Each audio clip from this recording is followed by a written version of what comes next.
The poetic soul of Jim Morrison.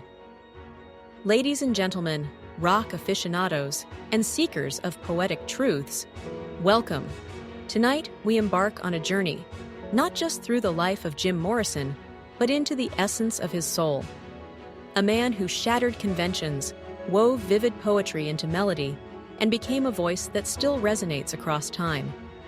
More than a rock star, Jim Morrison was a mystic, a poet, a provocateur. Today, we attempt to decipher the enigma, to explore the shifting shadows of his words and music. Jim Morrison wasn't just a rock star, he was a force of nature. The man could walk into a room, say 3 words, and make you question the meaning of life. And those 3 words were probably something cryptic like, "The lizard speaks," because, Jim was on another level. Jim Morrison spoke to the dreamers, the outcasts, the wanderers who saw the world in shades of infinity.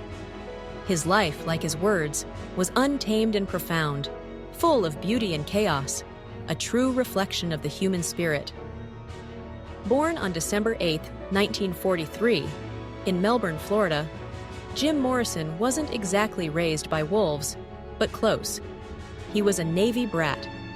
His father was a high-ranking admiral, and young Jim?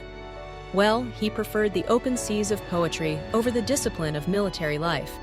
The man was reading philosophers like Nietzsche and poets like Rimbaud, before most kids even figured out how to cheat on their math homework. Jim Morrison, James Douglas Morrison, entered a world of discipline and order.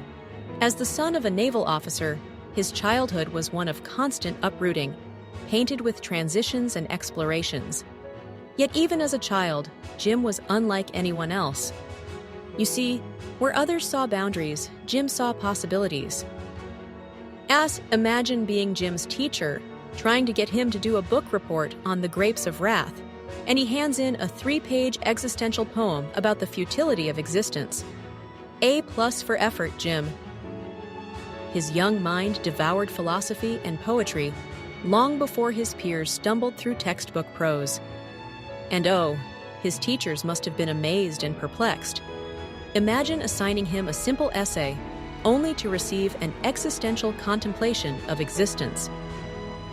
Jim was rebellious, yes, but in the subtlest way, through the power of ideas. For the classic rock fans among us, isn't this where many of our heroes begin?